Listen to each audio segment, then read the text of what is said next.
You are listening to the Eastern Conference Wednesday edition of the Locked On NHL podcast. I'm Ross Levitan from Locked On Senators. With me, as always, it's Mike DiStefano from Locked On Leafs. And we are at the time of year where teams make decisions, whether it's coaches or players. What's going to happen first? A major trade or a coach getting the axe? All that and more coming up on today's edition of the Locked On NHL podcast. It's your team every day.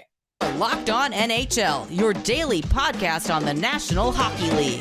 Part of the Locked On Podcast Network, your team every day.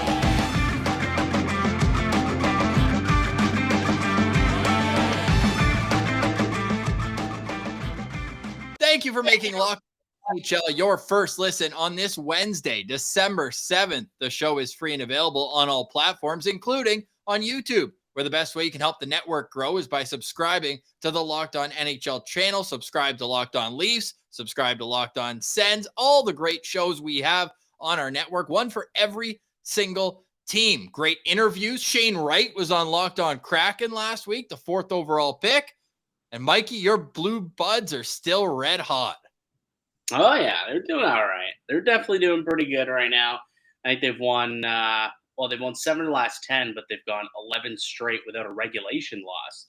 Legitimately, since TJ Brodie went out in that game against Pittsburgh on Remembrance Day on November 11th, Maple Leafs haven't lost a regulation game. They picked up a point and right now sit 5 points back, I think, of the Boston Bruins, who still sit with they took an OTL, I guess, the other night, but still just 4 losses on the year for the Boston Bruins. And, yeah, they're 5 points back of them. So they're still trucking away at the Bruins. Do you know what I'm just looking at this now, and it's absolutely maddening. But do you know what the goal differential is of the Boston Bruins right now? Oh, it's going to be disgusting. We talked about Linus Ullmark last week when we did our quarter season awards, and he is just unbeatable right now. So I'm going to say, I know they let in 4 against Vegas there the other night, but I don't even know where to start. I'd imagine they're number 1 in the NHL. It would appear so. Yes, they are number 1 in the NHL, and they are number 1 by a large margin. I don't know where to begin. I mean, it's insane. They're a plus 43. 24 games into the year, plus 43 goal differential. It's wild what the Boston Bruins have been able to do early on this year and through the first quarter and a bit of the season. It's insane. And like their schedule is they're in a really tough part of their schedule, but they seem to just be chugging along, right? Go in there, a win against Florida, a win against Colorado, wins against Tampa Bay. They just keep chugging along. I think this team's legit, man. And from 2 fellas who are part of the Atlantic Division, it pains me to say, but 2 teams to beat them, though. That's true. True. 2 of the 4 squads to hand an L to the Bruins are the Leafs and Sens, and it's pains me to say, but that is a good freaking hockey team over there in Boston.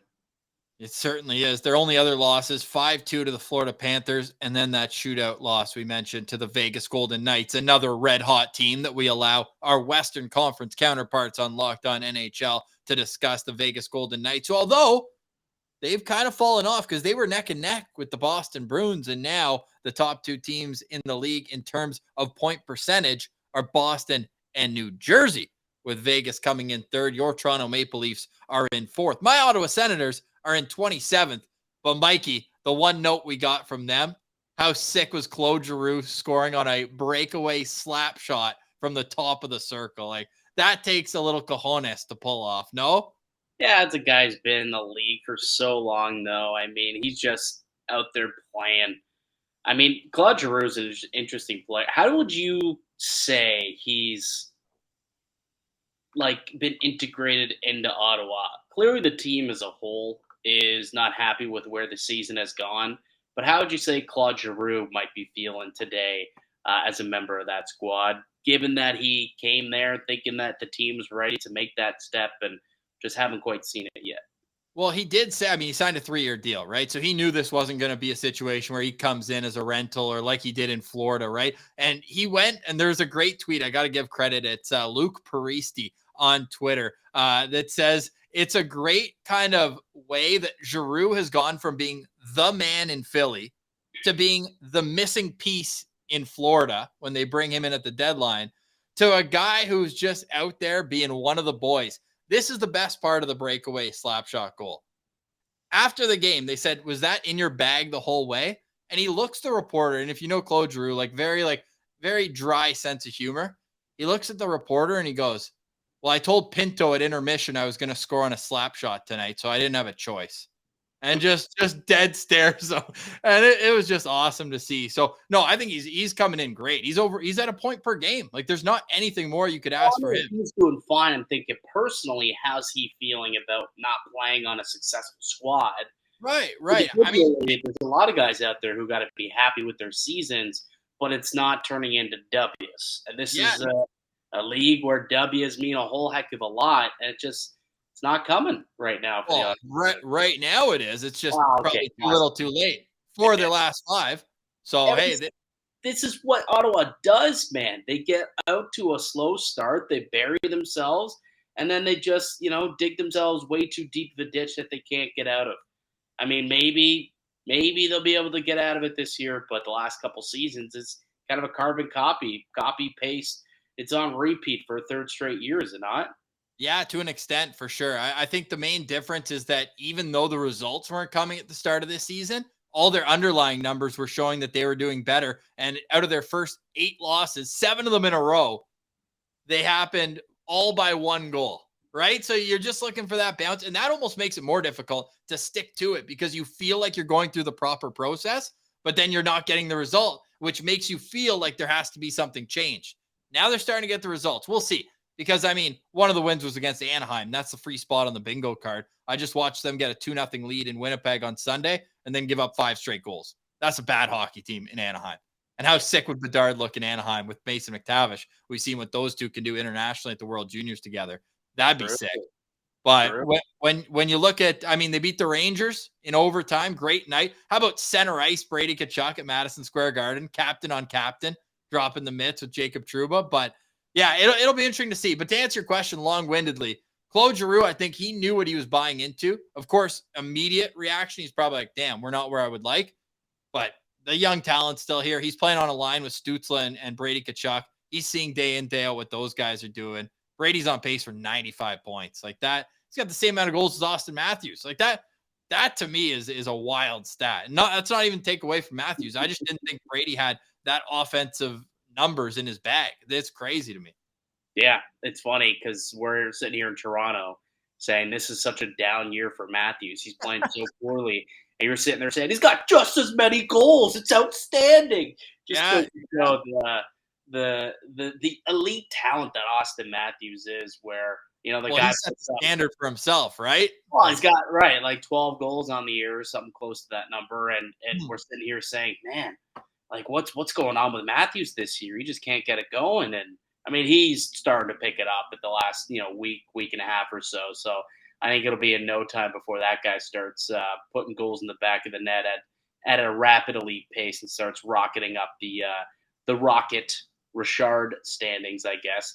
Although Jason Robertson might have something to say because that guy's scoring a goal or two each night, it seems.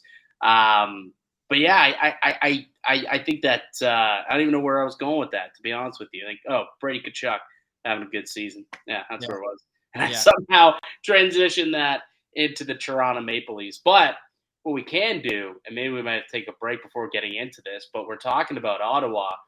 We plan on having a conversation, getting into the forefront about whether or not a coach, because this is about the time of year where, teams make their decisions. Okay, what are we? Are we a team that's going to go for it? If so, if we're on the outside looking in, do we need to add a piece right now to kind of get us over that next step? Or they can sit there and say, if we really want to do something this year, we might need to make a coaching change. There's a couple of teams in the East that are in both of those baskets, and I think the Senators are a team that are in both of those baskets, which I think we'll get to in a moment.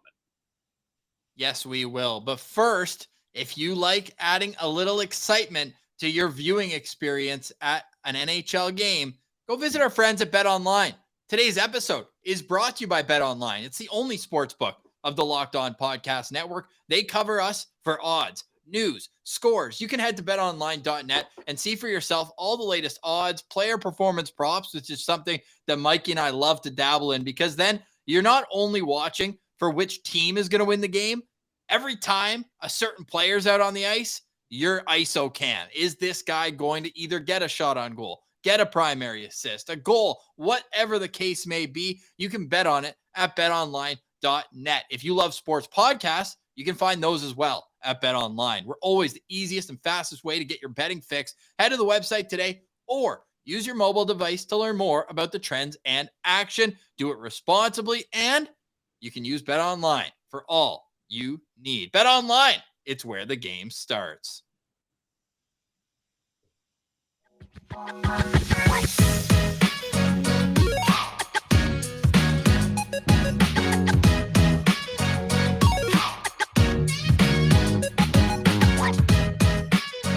You are listening to the Locked On NHL podcast. I'm Ross Levitan alongside Mike DiStefano. And Mikey teed it up perfectly. It's that time of year, 25 games into the season, past the quarterway mark. Christmas is coming. The New Year's coming. And what are some teams going to get under the Christmas tree? That's going to come up in the next couple of weeks. We'll ask what teams, what are they hoping for come New Year? Some resolutions, of course. But right now, Mikey, where are you looking?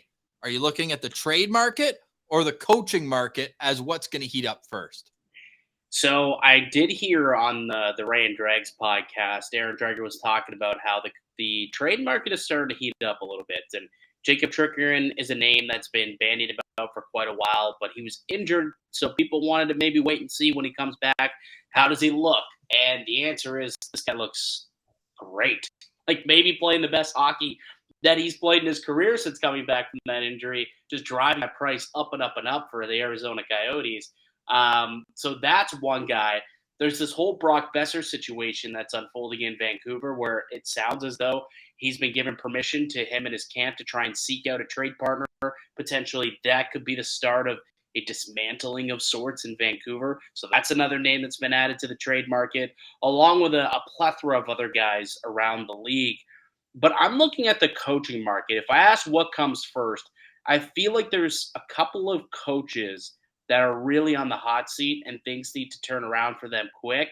Or I think there's a couple teams that are looking to make some change and pull the trigger. And unfortunately, I think he's a great coach. I think he's gotten a bad rep for a lot of, on a couple of teams and stints that he's been in a head coach elsewhere. But I'm looking at the New York Rangers and Gerard Gallant. There seems to be some heavy smoke there. Like it's not just a light haze, there's some heavy smoke when it comes to that team. They just haven't been performing up to expectation to start the season. They're currently on the outside looking in of a playoff spot. They're roughly a 500 hockey team. They're not playing, Shesterkin isn't playing very well, so they're not getting good goaltending, which is maybe that masked some of the issues that were on that team a year ago. The fact that they had Shesterkin playing at an MVP level, a Vezina level, and now that he's not, he's playing a little bit more pedestrian. There's more cracks in that armor than maybe they originally thought, and potentially a team that I think they were right in the conference championship a year ago, probably thinking that they could do some similar damage this year. Maybe they need to change things up with a coach and try and get a new voice in there. And the name that everybody has been bringing up over the last little bit is Barry Trotz. Remember he did that interview where he said he'd be willing to go to an original six roster? How much more original six can you get than the New York Rangers, the Big Apple? You bring a defensive scheme there to that blue line, which is exceptional. And I think they have the gun, like they have the roster where I think that it's very malleable for a Barry Trotz type of coach. And I think that could be a solid team for him to go to if they want to go into that direction. That's kind of where I'm looking at when it comes to the coaching changes potentially coming in the near future. Yeah, and if we remember Barry Trotz, a big Manitoba guy, Dauphin's finest. And you know what? He wanted to spend more time with his family. The low in Dauphin, Manitoba tonight, -45 with the wind chill. Yeah, he's getting out of there. Yeah, peace. Goodbye. Maybe it's time to get back to Manhattan for him. But I was talking to John Chick from Locked On New York Rangers last week. Sens and Rangers had that home and home. And he was kind of saying the same thing. Like, it might not be so much on Gerard Gallant, kind of one of those show me a good goalie, I'll show you a good coach, and the opposite's true as well. But then you look at Shesterkin's numbers. He set the bar so high, sure, it feels disappointing. But speaking of Manitoba, it's reminiscent of Connor Hellebuck last year. He was still decent goalie. He wasn't one of the bad goalies in the league, but his standard is so high that it feels underwhelming when he's decent. Yeah, that's why I said like toward pedestrian, because they're not completely pedestrian, but for him it is. But also, you speak about that. What happened last year in roughly December to the team that Connor Hellebuck was playing on? Yep. Paul Maurice. When you're listening to this, Paul Maurice just made his return to Winnipeg last night, Tuesday night. Panthers and Jets going head to head. But yeah, I think Shesterkin certainly has something to do with it. John Chick had a whole episode, and his thumbnail is titled "Locker Room Issues" with 3 question marks. So, that's tough. Now, I think it's beyond the coach, though, their inability to develop their prospects, because that's been an issue even before Gerard Gallant, who we know is more of a veteran-heavy coach. He relies on certain guys a lot more, whether it was in Florida or in Vegas. But man, you gotta at least think about how many top picks. I asked John this last week. I said, how good would the Rangers be if one of Kakko, Lafreniere, Lias Anderson, Vitaly Kravtsov, any of those top 10 picks were top 6 bona fide players in their lineup? Like, they've got a young decor too, and maybe there's some growing pains going there. Every single one of their defensemen, except for Trouba, is 24 or younger, which is a lot to ask. Outside of Chris Kreider, I'm just thinking of this now. Do they have a single player? We could probably maybe toss K'Andre Miller into this conversation. Do they have a single player that they've drafted, developed, that they've turned into like a star? Like, Chris Kreider's the only guy that I can think of. Yeah. I'm just assuming he was drafted there, to be honest. It's so long ago. I'm assuming he was drafted there. I know he's been there his whole NHL career. Yeah, Kreider was definitely drafted by the Rangers. Like, Adam Fox was traded. Zibanejad was a trade. Panarin, they signed him for agency. Trouba was a trade. Yep. Like, Chris Kreider, 19th overall pick by the Rangers in 2009. So yeah, that's a long time to say that you've only developed one guy. Shesterkin, I guess, is someone you could obviously toss into that. Yeah, because he was late. He was one of those, like, it's almost like in the CHL when they draft kids who they expect to go to college a lot later. Just like, hey, there's a chance. Like, hey, he's going to be in the KHL for the next 6 years, but hey, it worked out. Sure did. Yeah. So, that's why I look at that team. There's been a lack of development for many years. Like, if they don't trade for the stars, they haven't been able to really mine one. Yeah. They've got a couple. Like, I'm a huge Braden Schneider fan. I think he's going to be a player. They got him in the first round. Yeah, I think he'll. But again, these are bets that they've made. But yeah, has one really panned out? And K'Andre Miller going through a bit of a kind of sophomore slump to an extent. Still good, but he's not like that top pair guy that we thought he was just going to burst onto the scene and play 25, 27 minutes a night. Easier said than done, of course. Tough position to learn on the fly as a young player. But yeah, Gerard Gallant, certainly his seat's hot. Now, one team in the seat's not hot anymore, but I still laugh when the Fire Lindy chants were happening in the first game. Like, come on. But I think that just before we move on from the Rangers, like, they're also a team, like, this is one of the teams that are kind of double dipping in our conversation. They're a team that's definitely on, thinking about making a coaching change, but also a team that's teetering on making a big trade as well. I've heard a lot of conversation that they would like to bring in a forward and try and help things. I don't know why the name Patrick Kane's been tossed around lately. I think that wouldn't be a now thing. That definitely would be more of a deadline type of ordeal. But, potentially bringing in, what about even like a Bo Horvat, bringing another centerman to go down the middle, after Zibanejad, right? Like, they just haven't had guys really develop. And since Ryan Strome left, they haven't really had anyone take on that role. Philip Hedl hasn't quite been the player that they were anticipating him to become. He showed flashes in the playoffs, but hasn't really flourished into that. So, I think that they're a team that is looking at a couple of things. But the New York Rangers, I would expect one domino will fall in the next month, whether it's a coaching move, change, or they make a move and they add a piece to that roster. A month from now, there will be a significant change that'll be made in New York. Guaranteed. It'll be interesting to see what that move is. Now, the coach that I kind of have in the Eastern Conference on the hot seat, and to me, DJ Smith, he's going to be here. I know we've talked about that in the past. We don't have to get into it. I feel like when the Sens are on a losing streak as well, like we talked about it. I also think that the impending sale of the Ottawa Senators, I don't think they're making a big move, whether it's a trade or a coach, until the sale's finalized. And the new owners will come in, they'll do whatever they want to do. But what's your feeling of Columbus? Like, I know they've got a few key injuries. Really sucks the news on Jacob Voracek that he's going to be out potentially for the rest of the year, still dealing with a concussion. But they kind of took a chance there on Brad Larson as a guy who's never been a head coach in the NHL, and 8 wins in 23 games. Like, how patient do you think they'll be? I think they will be patient, just because I think this year, at this point in the year, they're probably it's a write off, I would assume. So the odds of them wanting to pay extra coaches, I think, are going to be slim.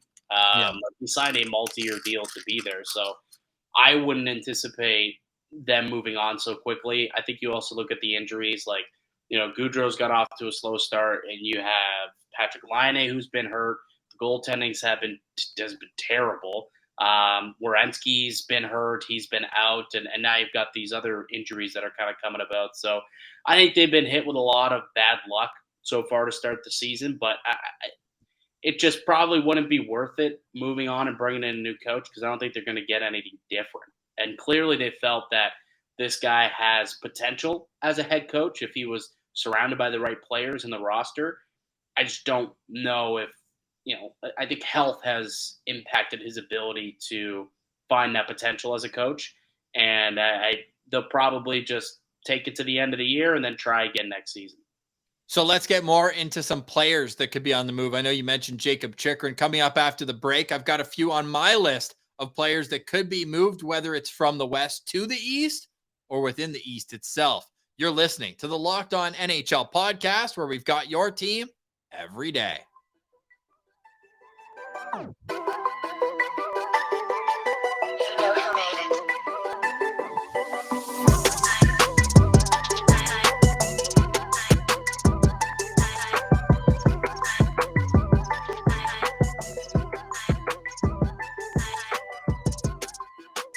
You are Locked On NHL.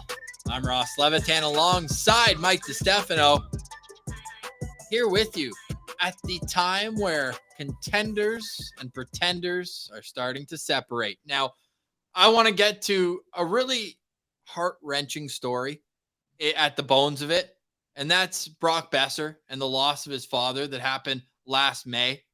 Awful, awful story. He'd been suffering for a while, whether it was from a brain injury suffered in a car accident, he had cancer, a heart attack, he suffered from dementia. It was very emotional for Brock. There's no question about that. What were your thoughts when the Vancouver Canucks scratched him on Hockey Fights Cancer Night to send a message to the team? So, two things can be true. It clearly was the wrong day to do that, but I also don't think the team and Bruce Boudreau put 2 and 2 together. Mm-hmm. Not to say that that's right. Like, that's like kind of slightly ignorant, I guess. His interview that day was tough to listen to. You could tell that. No, Brock Boeser. Oh, well, of course. He was not happy about it at all. But I heard Bruce say that, like, there was a decision that he had made the night before. So was he thinking, tomorrow's Hockey Fights Cancer, I'm going to do this in spite of, like, the way that it's been portrayed, I think has been sloppy. Like, it's almost, people are making it seem like Bruce is to be the bad guy. I think it slipped his mind, the importance of that day to Brock Boeser and I don't even know if Bruce knew that it was going to be Hockey Fights Cancer. He's just thinking it's a Saturday game. We got to send a message, without realizing what that day was and how that would be represented, because it was Brock Boeser who was getting the right. gate, getting sat down that night. So, it was a boneheaded move, I guess, at the end of the day. It's very similar to, do you remember when Vlad Guerrero got sat for like a load management game? It was on May 2-4, I think, Victoria Day. Right. And everyone came down because it's like a big deal here in Canada. And, they sat him, and it was just part of their regiment at the beginning of the year. They're like, for load management, he's going to sit out this game, this game, this game. And that happened to be one of the days. And they didn't even like think about, oh, that's Victoria Day. That's going to be like tons of people will be coming out to that game to see Vlad. They just didn't even think about it. And it turned into this big ordeal. And I think kind of a similar situation happened here. Well, Riley Tough as well. Remember when Rick Bowness sat him and he had bought like 100 tickets for his family and friends in Minnesota and he was playing with Dallas? Yeah, that happens a lot. Like, I know there was a player that recently came into Toronto who did something similar, bought a bunch of tickets, and then ended up not playing that night, actually, after he had spent a lot of money. And tickets for the Maple Leafs are a lot more expensive than tickets in Minnesota. I'll say that, too. So that happens. I mean, that's a little bit of a different situation. Yeah, fair. This one, I think, is very much just like, I don't know if I want to call it a misunderstanding, but I think it's just an unfortunate set of circumstances. Well, especially when it's the same team that sat Roberto Luongo for the outdoor game. Like the organization kind of has a history and kind of slapping their stars in their face. Wow, I mean, that's okay, sure, but I think if you want to look back, there's probably every team has an incident in there, like different coaches, different players, everything's different from that day. So I don't know if I would equate the two and make that linkage. Like GM's different, coaching staff, players, captains, goaltend, like nothing's the same. But I get what you're saying. There is a bit of a history, I guess. I think it's more that the fans are going to be more sensitive to it because we've been through this. What the hell? To me, it's a point of no return. We're talking about trades here, and like to me, Brock Besser's going to get moved this year before the deadline. Well, I think that was trending that way anyway. Yeah. Realistically, and this sped things along. Like before that happened, Besser's agent had already gotten permission to start talking with other teams before this all even happened. And then that happens, and now it's kind of more amped up and being amplified in the media, and guys like you and I are now speculating on what his future will be because we don't believe it's going to be in Vancouver because clearly this is like from Brock's – this was speaking, I guess, from Bruce's perspective. From Brock's perspective, it was devastating. I hated it from Brock's perspective that he had to deal with this that day. Now, ended up getting into the game, we should say. There was an injury earlier on in the day, and he ended up going in and playing. But at the end of the day, it was a very unfortunate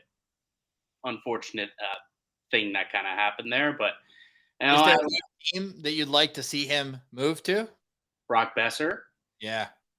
There's a couple of teams out there that I think could really use a Brock Besser. I mean, Carolina would be a pretty solid spot for him to go. Like if he could go to Carolina and they just add one more sniper to that roster, that lineup, that'd be dangerous.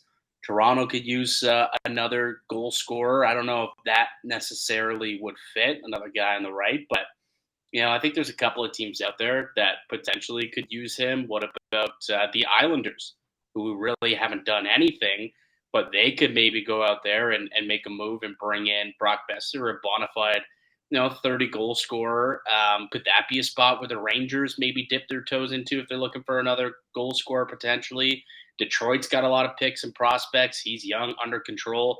They're a team that's kind of taken that next leap. So there's a couple of squads out there that I think could kind of make a run at a Brock Besser now that he's available. Be interesting to see where he ends up. Obviously, a bit of a down year, but then you look and he's still got 19 points on the season. Sure, he's not scoring at the clip. He's a good player.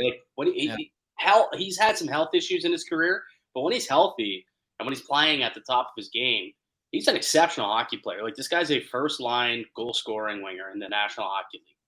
Hands down. Couple other players I want to highlight too. Yeah. Right shot defensemen are always at a premium come trade deadline. Nick Jensen for me, if Washington doesn't come back, he's a guy I think people are going to be surprised at the price he ends up going for. And then if he goes to their team, they're going to be like, oh, I see now why. Just a pure stabilizer. Like nothing flashy, but he's going to get the job done. Yeah, I think I was chatting with Frank Corrado, former NHLer, and he's now a colleague of mine at TSN. And when the injuries started to pile up on the Maple Leafs blue line, he was a guy who he believed that Toronto should target because the reason why you said he's kind of just a stabilizing guy in the blue line. Nothing flashy, and he's rather cheap. I think he's $2.5 million cap hit, so pretty easy to work into the books. And he's expiring at the end of the year. So yeah, he's someone who I definitely think will get moved. Washington, I mean, they're still in the mix, I suppose. And anytime you have Alex Ovechkin on your team, you're going to try and do things. My take last week on our show was maybe the worst one I've ever had on a podcast in my whole life. Yeah, it was pretty tough. That was tough. And then he scores 2 goals that night before the pod even dropped. Yeah, it was a bit of a tough take. Bit of a tough take, but tough take. Hey, hand up. Hey, credit to me for admitting that it's a bad take. Oh, absolutely. And I've had plenty of bad takes over my time. I can guarantee you that one. But yeah, I think that Washington's a team that probably will end up moving a couple of pieces, and Nick Jensen high on a lot of guys' lists, most likely. They have 16 pending free agents after this year, the Washington Capitals. Wow. Yeah. John Carlson, their only defenseman, locked up after this year. So watch for the Washington Capitals to be active at the deadline. The only question is, are you retooling for one last push with Alex Ovechkin, or are you going to start looking to the future, something that they've clearly ignored over the last number of years? I think they retool. Speaking of shot defensemen, let's finish off the show talking about Luke Schenn and that hit that he put on Canadians' first overall pick, Juraj Slafkovsky. You think that was a 2-minute penalty for interference? No, not a chance. No way. That was a completely fair, clean hit. I mean, if you're Juraj Slafkovsky, how about you just not sit there and stare at the puck the whole time? Put your head up, don't you? Especially when you're going behind the net. Yeah, with Luke Schenn on the ice. Like, this guy, he's legitimately the league leader, NHL all-time hits leader. All time. Like, you have no greater chance of getting hit than when Luke Schenn's on the ice. Yeah. So I don't know, man. That wasn't a penalty to me at all. I didn't think that was late. I didn't think that was just textbook clean hit. But that seems to be, I don't know, man. Hitting in today's game, they want it out of the game. It seems like it shouldn't be, but just the way that they're calling things and the way that people are overreacting to stuff. I mean, even that Trouba hit from last week, I thought was kind of clean. Like, it was shoulder through the chest. Like, it's a big hit. It's a booming hit, but it was pretty clean and similar to Luke Schenn. Like, yeah, you got him pretty good, but it's a clean hit. Like, I don't know. I thought that was a soft call, and the fact that, Arbor Jack guy felt the need that he had to go and fight Luke Schenn afterwards. Like, the guy's got to fight now for laying clean hits. Like, brutal. Silliness. Yeah, it really is. You think Montreal is going to get a whole lot back for Sean Monahan? I feel like that I can't believe Calgary gave up on him and gave up a first-round pick to get rid of him. Well, I mean, they had to. They weren't going to be able to squeeze in Kadri's contract. Like, they kind of had to move out some money. Because the thing with him is, like, he had, hip surgery, back surgery. Like, he had so many injuries. And, luckily he's been able to bounce back from them, and he's having a pretty good season. And absolutely, I think that they're going to be able to get a surplus value out of him. They might decide to keep him, too. Like, why not? If he's playing. He went down with injury in Vancouver, though, after playing 10 minutes. So we'll see if that's serious or not. We're unaware at the time of recording here at 6 p.m. Eastern on Tuesday, December 6th. Yeah, 17 points in 25 games. Like, that's pretty impressive after a real down year last year. As you said, he's been battling through injuries. Yeah, I think they could easily retain money and get a decent little draft pick or prospect out of him. All right, let's wrap up with a little old news exposed by the time people are listening to this. It's Dallas versus Toronto tonight. Whose point streak continues? Robertson, Marner, both or neither? Both. Yeah, I think so too. They're both so talented. Jason Robertson has like 40 points on this streak. Oh, I know. I think I was looking at the number today. I think it's like 21 goals, 13 assists, I think, 34 points in this 18-game point streak. It's insane what this guy's been able to do. And 24 goals. 24 goals in 21 games. 21 goals in his 18-game point streak. That's what I meant. 21 goals in 18 games. Insane. Wow. It's going to be a great game tonight. We're going to sign off and watch that and hand over the reins to the Power Ranking Thursday on Locked On NHL. Thank you for making us your first listen each and every day. Local experts on the biggest stories around the Locked On NHL community. We've got fantasy advice over at Locked On NHL Fantasy and prospect talk over at Locked On NHL Prospects. Any team, if you need to get a primer on what's going on, we got you covered. 35 shows now on the network. But for Mike DiStefano from Locked On Maple Leafs, I'm Ross Levitan from Locked On Senators, and we wish you a very good week. We will chat with you next right here on Locked On NHL. It's your team every day.